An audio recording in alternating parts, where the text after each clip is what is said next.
Good afternoon and welcome back. Welcome to episode 20 of our Williams Road to Glory series.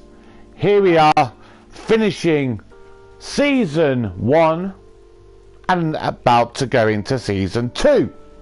So this episode we're not going to be focusing on the first race of the season. We're just going to be using this opportunity to have a talk over the previous season, our upcoming season, and our thoughts on everything and what I have done, because I have basically gone through, as you can see towards the bottom, today is the day that practice begins for the Bahrain Grand Prix, the first race of the 2023 season. So last season, obviously our objective was to finish 9th in the constructors, and we did just that, and that was through the truly phenomenal finish for Jack Doohan in the Spa Grand Prix.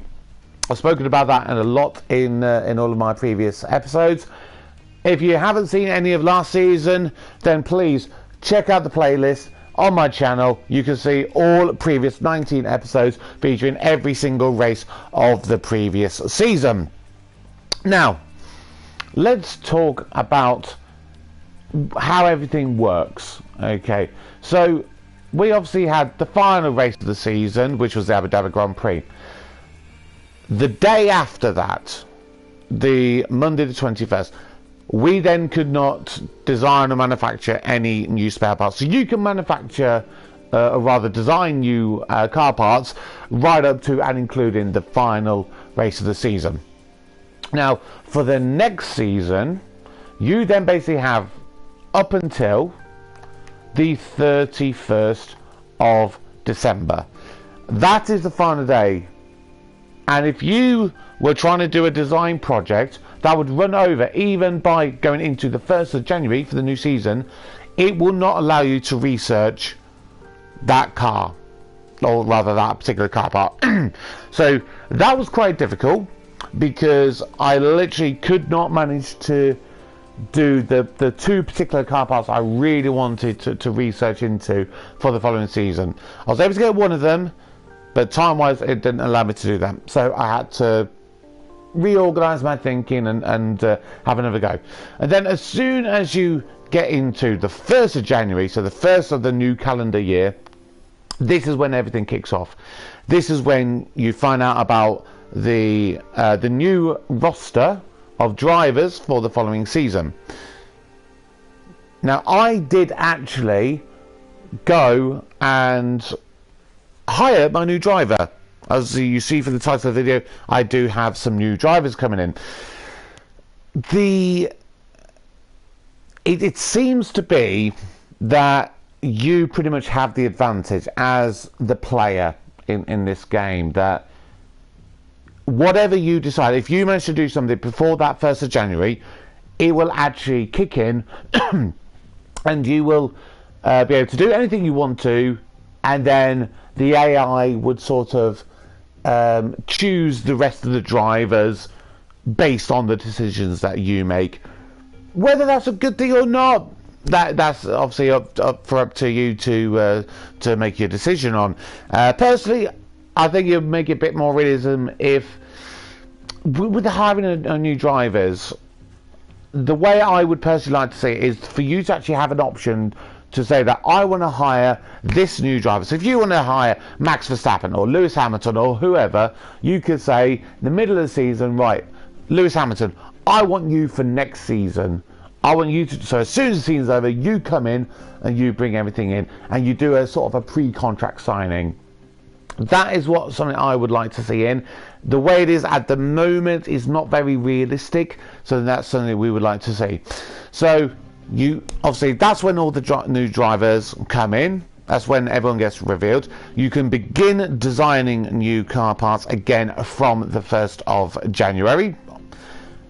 Obviously it gives you what your car is like, and then you begin obviously the designing and testing and everything. Now facilities, I never saw any kind of reduction. Obviously I could see that you might have to refurbish them at some point.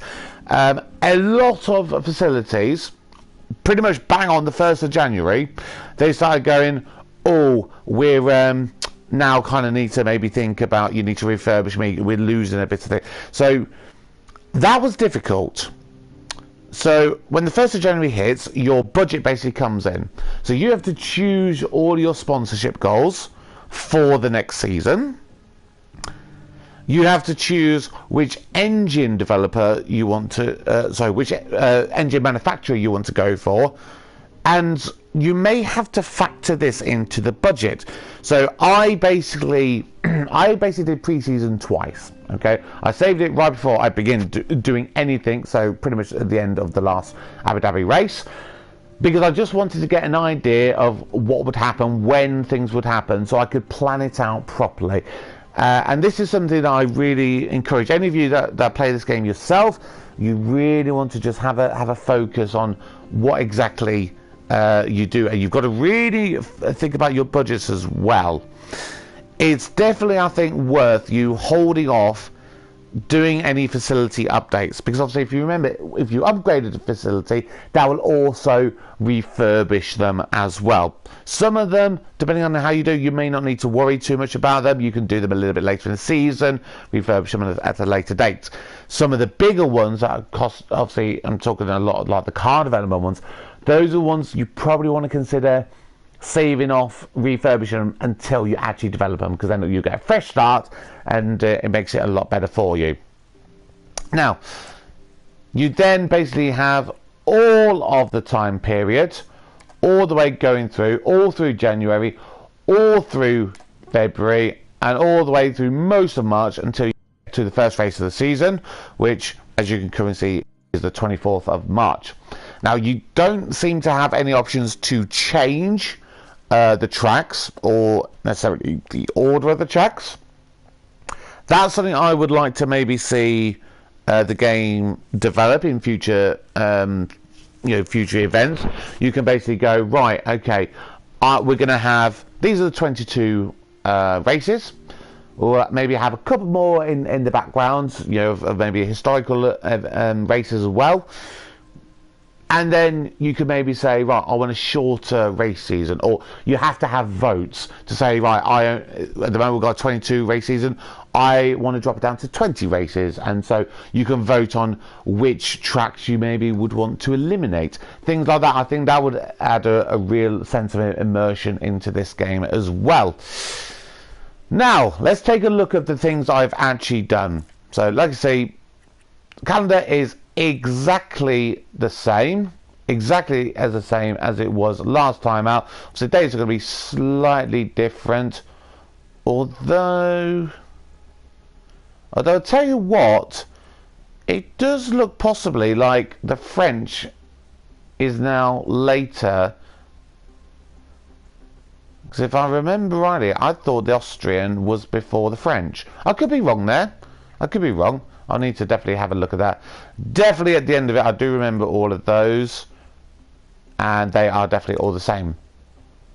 So, on to our drivers. I said at the start we got some new drivers, and you can see that we have got one driver is still the same, and we have two new drivers in. So, starting off with reserve. Actually, no, we'll start with car one. So, as you can see, I have brought in Pierre Gasly. It was literally, his contract was running out that season. When I hired him, which was I think about 2 weeks left to go the season, I still had to technically pay to break his contract, which again is something that you'd maybe think, okay, because he's not starting straight away, could you do a pre-contract type of thing, and that would bring something else in. So I wanted to bring in Pierre Gasly. I wanted him to be an upgrade. Jack Doohan obviously was my only point scorer last season. Bit lucky, but he was definitely crashing a lot, and so was dropping back a lot on the grid. And if it wasn't for those points finished, I think he would have finished behind Albon, personally speaking. So I wanted to bring him in. Now I wanted to keep on Jack, but I wanted to make him our reserve driver. Unfortunately, he was not happy to do so. So that meant I've hired in Théo Pourchaire, who, of course, we did scout at the start, and we was deciding whether to go with him or to go with Jack Doohan, and in the end I decided to go with Jack, as Jack didn't want to remain on as a reserve driver. And of course, I can understand that after you've had virtually a full season with the team. It makes sense that he didn't want to stay. So we do actually have a development point available for him. So I'm just going to take a quick look, see what I want to do there for him. What's his lowest stat at the moment? It is the reactions. So let's go with that and just give him that little update there. Albon, he has gone up to an 81 overall. And Pierre Gasly is currently an 84 rated as well. So I'm really, really happy with that. Did Nicholas Latifi manage to find himself a seat? That is the very key question. Where is he? Nicholas Latifi. He is still a free agent. He is still a free agent. So he has not gone anywhere. He has stayed exactly where he is as a free agent. No one wants to hire him. Feel a bit bad for him. And of course, rated 6, Jack Aitken, who was our reserve driver, he has also not been signed by anyone there. So what are the other changes to the grid? Well, I can go down and I can tell you, because you get a lovely little email to actually give you the whole update to the roster for the season. And there have been some changes. Now, I'm going to be honest with the reserve drivers. I'm not 100% confident who had who for the first season, so I can't comment, but there are a couple that I have noticed, and I'll go through them. So Red Bull, they of course have kept with Verstappen and Perez. Ferrari have kept Leclerc and Sainz, so no changes for those two. Mercedes, they have kept Hamilton and Russell. And I know Nick de Vries was their reserve driver, and he still stays there the same. Alpine with Fernando Alonso and Esteban Ocon. Now you'll notice that they did have Oscar Piastri as their reserve driver. He is no longer with them. They have now got Logan Sargent as their reserve driver. Does that mean Oscar Piastri has signed for anyone? Well, we will find out in momentarily. For Alfa Romeo, now, they, of course, had Bottas.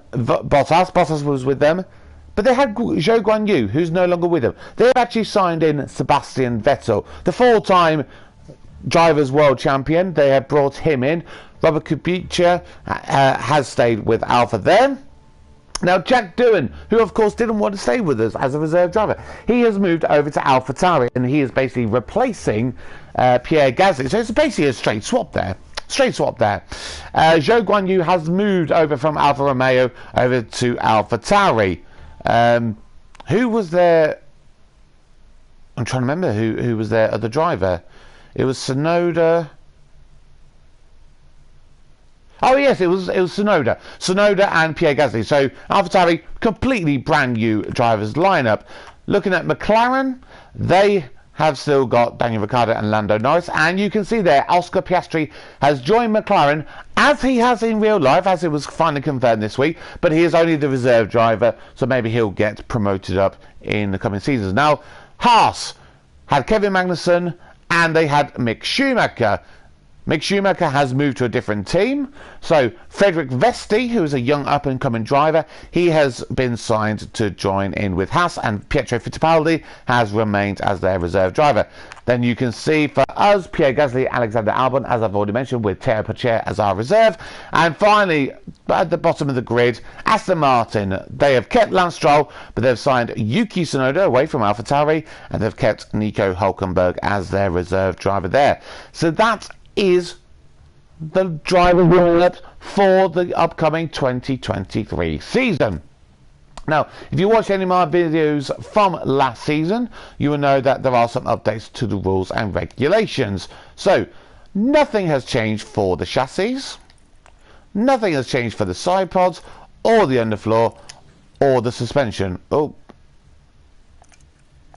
sorry, I do apologise. I just clicked the wrong button there and it cut me off that. So just bear me one brief second. Let me just catch back up. There we go. So chassis, side pods, underfloor and suspension, no changes. However, hang on.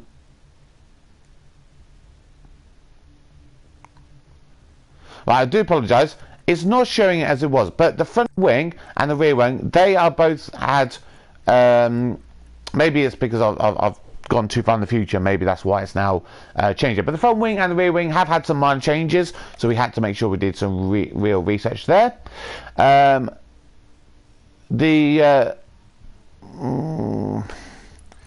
See, that doesn't seem right. So the cost gap, that has also gone down from 22 to 23. Doesn't seem to be showing it properly. What has also changed in the regulations for the main sporting regulations? Nothing changed to the pole position. You don't get a bonus point if you finish on pole, but you no longer get a bonus point for the fastest lap. So that was voted that they want to change that. We still do not have any double points for the last race of the season, which in my view is a good thing. I personally don't really like that one. But the points allocation has changed. So, previously, you obviously had 25 points for first position, go down to 1 point in 10th position. And then there's obviously some big gaps between the points as we're going down. As for this upcoming season, the maximum points you would get is 10 points in a race. So you don't get any bonus points. So it's literally where you finish is where you earn your points. And you can only earn points from 8th position upwards. 8th position upwards is where you get your bonus. So that is a big difference there. Some slight changes, I believe, to the testing limits. Nothing has changed to the gearbox limit, ERS limit, or the engine limit. Now, speaking of engines, of course, as I said, you do get to choose your new engine for the upcoming season. We were with Mercedes for the first season. Even if I'd wanted to stay with Mercedes, we didn't have quite enough money in the budget. We were about $1 million short. It was $20 million if you wanted to go with the Mercedes. Personally, I wanted to change it up because our straight line speed has not been good. So I wanted to see if we could get a different engine that might just give us that boost. And so we went with what was considered the second best one, which was the Red Bull. Now, it did also tell you on that page, and so if anyone who's maybe thinking about doing a career with a different team, it is of note that you cannot change your engine supplier if you drive for any one of the 4 particular teams. So if you drive for Ferrari, you will always have a Ferrari engine. If you drive Red Bull, you'll always have Red Bull. If you drive for Mercedes, you'll always have Mercedes. If you drive for Alpine, you will always have the Renault engine.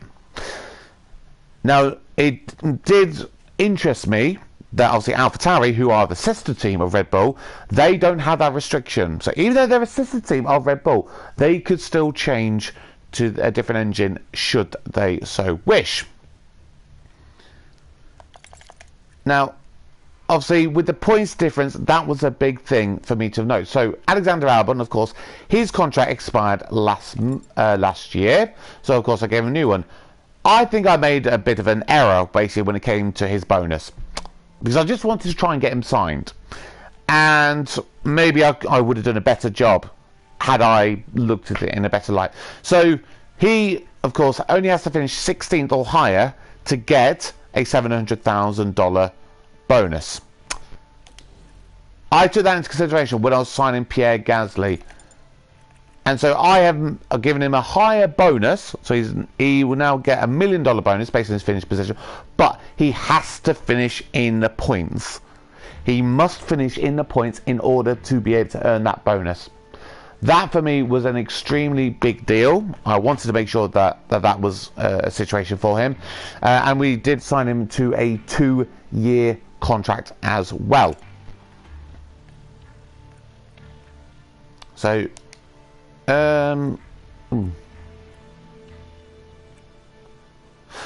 right, so he does technically show in the pre-season when you look at the history, because I signed him literally in December. Weirdly, he does show as a Williams one. Maybe that's again so they could look at in the future just to kind of tighten that up. But after spending 3 seasons with AlphaTauri, he does move over to the Williams for the 2023 season. I really look forward to seeing how he gets on. If we just compare him to Alexander Albon, Albon probably has a bit of an edge in a number of areas: defending, overtaking, adaptability, smoothness, and control. So that's 5 areas over Pierre Gasly. Pierre Gasly only has the edge in 4, which is his accuracy and his reactions, then his braking, which is a massive difference there, and also the cornering. So even though he's got less improvements, less overall edges over Albon, it is the bigger gaps to those which gives him that edge, which gives him that +4 increase to his overall situation. Now, if we take a look at Theo Pourchaire, what I'd like to do is actually compare him now to... actually, we don't have the details for Jack Doohan anymore. I think we'd have to re-scout him if we wanted to compare him there.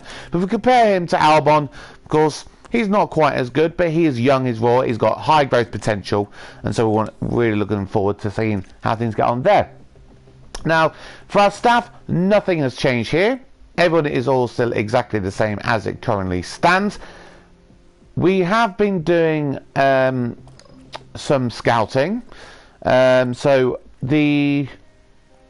basically we have got, because Gator Django right down towards the bottom, we do have a number of detailed scouting having been done for race engineers.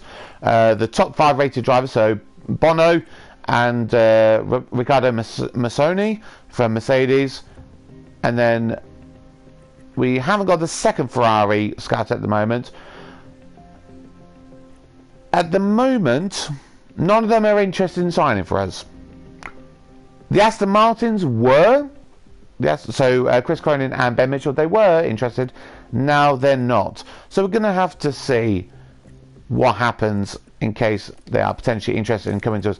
Head of Aero, Sinelli is of course our one, who's apparently not interested in negotiating at the moment. Bit strange there. But any of the higher ones, again, they are not interested at the moment, but we will look to scout them at some point. Are any scouts? No scouts are available at the moment, so we can't do that as it currently stands. They're currently working on a little project at the present moment in time. As for, again, the technical chiefs, we have got the 3rd best person in Simone Resta. The only ones higher is Pierre Walsh for Red Bull and Enrico Cardile for Ferrari. But not a huge amount of an upgrade on them, so I think we're very happy to stick with Simone there. As for our facilities, so as you can see, we've had to we've got no actual ones that are the condition has dropped, because we have already spent out to improve those. The tour centre is the only one that we just need to do that, but we're of course just a little bit lacking in the funds at the moment. For the staff, we have upgraded our race simulator up to maximum now, so our drivers are going to get the maximum amount of weekly experience gain. The team hub has also been upgraded to level 4, so we're only 1 away from getting that completely maxed out there. Car facilities, we did upgrade the design center, so we now have more designs available, so we can design more parts, so we can design 3 new car parts at once rather than the 2 that we had previously. Now we do, if we were to upgrade again, which will cost us 18 million to do that, which is a big jump up, this will mean that we have then 15 engineers available, so we would still be able to use 5 engineers for each of our 3 car park designs, which is a big deal there. So our car analysis at the moment, if we just compare the two, because I think there is a slight difference at the moment. There we go. So we're just waiting for one more part to be manufactured. So at the moment it's the, I believe it's the underpods. If I just double check yeah, it's the underpods. I said underpods. That's planning the underfloor and the side pods. Do apologise there. Yeah, the underfloor is just being manufactured. Oh. There we go. So in one day we will have one more underfloor. So for the second, so basically the third and third practice and qualifying, that would be available for Alexander Albon, or maybe we hold them off and just keep that for the next race. We'll have to decide about that, but we are just waiting to finish off the rear wing design, which would be in about 21 days. That's the only design one we've got going at the moment. We do want to do our next one, but of course we need the funds to be able to do that. When does the next session start?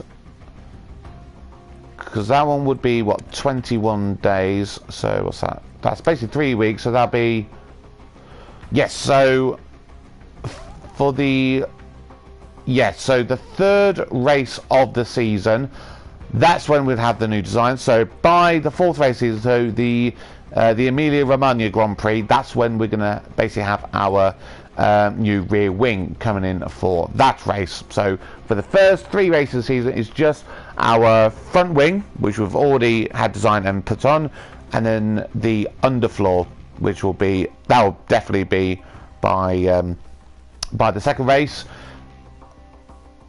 And then you can also see us 3 scouts. They're just currently scouting 3 drivers: Carlos Sainz, Lewis Hamilton and Max Verstappen. Just a bit of curiosity. I don't think they're going to be interested in signing for us, but we'll see what happens with that. Now, what about our board? So, our board are very happy with us. Our current season objective, they want us now to go aim for 2 places higher. They want us to finish 7th or above. We're going to see how we get on with that one. It's going to be an interesting one. Of course, our long-term objective is to score 50 points 50% of the season's races. That's a harder one now to achieve because of the new regulations, and we obviously have to finish 8th or 8th to finish in the points. That is going to be really difficult. I'm not going to lie. But of course, that is by the end of next season. So the regulations may come in and change again. They may change for next season. I hope they do, because I want that to be a realistic objective to try and go for. Budget, not really any different from last year. A little bit of an increase. Our team has an increase. We have just remained the same. We haven't changed in our team rating. My profile. So, of course, we've only got the 1 season's worth. So, as you can see, we finished 9th. Best drivers finish was Jack Doohan in 16th. We entered all of our races, and the best Grand Prix finish is 5th at the Spa Grand Prix, the Belgian Grand Prix last season. No podiums as of yet. 10 points all from that 1 single race. Highest team achieving rating is 466, and the highest income is $195 million for that. And I love that you can see the recent history in these, so that's really good to see there as well. The rules and regulations, yeah, this is where I thought it would still show from last year's, but maybe once you move into the next one, it just gets rid of that. And then finally, the last thing we're going to look at is the breakdown of the budgets, because this obviously is what we've been spending a lot of money on and seeing what's been happening.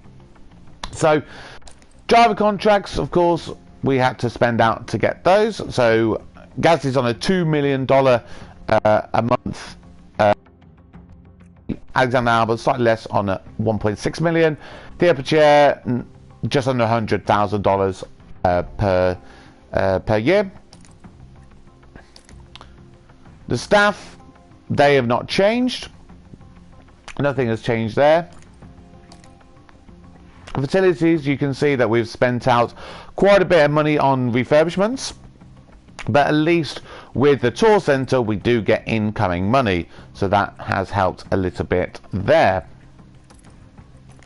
Car development, we've already spent out 11.8 million to develop the car, with most of that going on the design, and then of course the manufacturing that we're working on as we currently spend. So we've got 14.5 million incoming for the sponsors. We did have to spend out quite a bit, because one of the things that you have to spend on is merchandising. So you choose how much of the merchandising you want to spend. Sorry, how many units you basically want to try and sell basically over the year. And the more you go for, the more you have to pay up front. But then, of course, in each race weekend, you then get a better amount each month. So I tried to find the right balance for that. And then you have to pay an entry fee to take part in the upcoming season. So that's about $600,000. The engine, as you can see, we spent $15 million on going for the Red Bull. The Red Bull engine. I believe in order, I think price-wise, it was Mercedes, then Red Bull, then Ferrari, then Renault. And they all had different pros and cons to them. So we've definitely got more power from the engine this year, but the one thing you will notice is that fuel wear isn't going to be as good as the Mercedes. So that's going to be a big thing to try watch for in the coming year. So at the moment we're in minus $6 million in the balance, but of course that is going to change as the year goes on as well. And that's all we can really say on this episode. Like I said, this isn't going to be the first race of the season. That is going to be the next episode, which I'll be doing later this evening. But I just wanted you to get an idea of all the changes that have been coming in. For any of you that were interested, you get an idea of what you may have to think about when it comes to the next season. So if we're going to be finishing in 7th, so obviously these are standing still from last season, we should definitely be able to beat out the Haas and the Aston Martin without a shadow of doubt. So it's really going to be either the McLaren or maybe one of Alfa or Alfa Romeo or Alfa Tauri. They're the two that we're going to be really competing with to try and move above the 7th place. Depends. Obviously, you don't know how everyone else has done with their teams. And then, of course, as you can see, you got Vesti there with the Haas. He's how many new drivers have we got compared to last season? Because no one's actually retired. No one has actually retired. So I think Vesti's the only new incoming driver. I'll just double check that.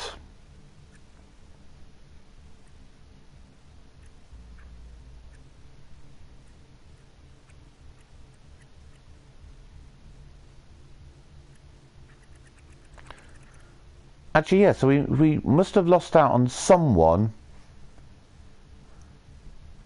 Let me just work that out, because I didn't have any emails to suggest.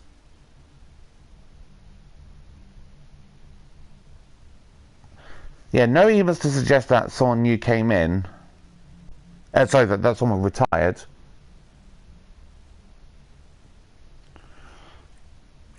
Let's just go from the top. So Verstappen, Perez, Leclerc, Sainz, and Hamilton, Russell. Is Fernando Alonso still there? Yeah.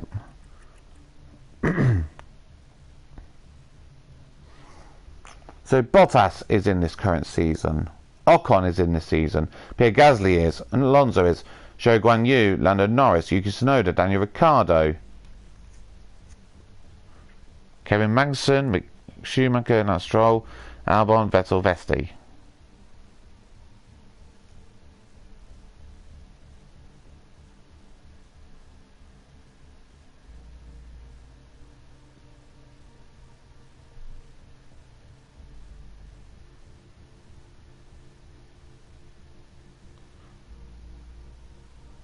Oh, it's because of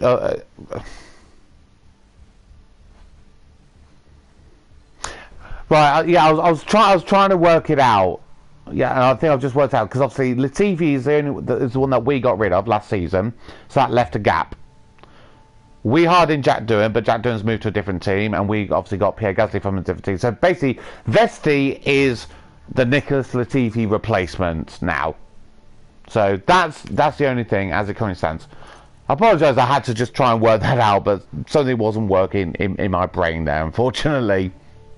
So I wonder if we're going to get an actual notifications if a particular driver is actually going to retire, because obviously in this game, as of now, Fernando Alonso is 41. He's 41 in this game. So he's surely going to retire within at least the next season or two. I can't imagine him going much longer. But you never know. I'll be very interested to see. Obviously, Vettel in real life is not going to be in this upcoming season because he is retiring. So maybe a couple of these upper drivers, maybe the reserve driver, Robert Kubica, he might retire. Lewis Hamilton maybe retire, but 90 rated this later on, I don't think he will. Nico Hülkenberg, maybe. So we're going to see. We're going to see. But that is going to do it for this episode. I just wanted to give you a bit of a flavour about everything that's happening. I thank you very much for watching. Excuse me. So that's going to do it for this episode. Like I said, I'm going to come back later on this evening for the Bahrain Grand Prix in Season 2. I look forward to seeing you there. Remember to like, comment, share, subscribe, all the usual stuff. And until next episode, thank you very much. Take care. Bye-bye.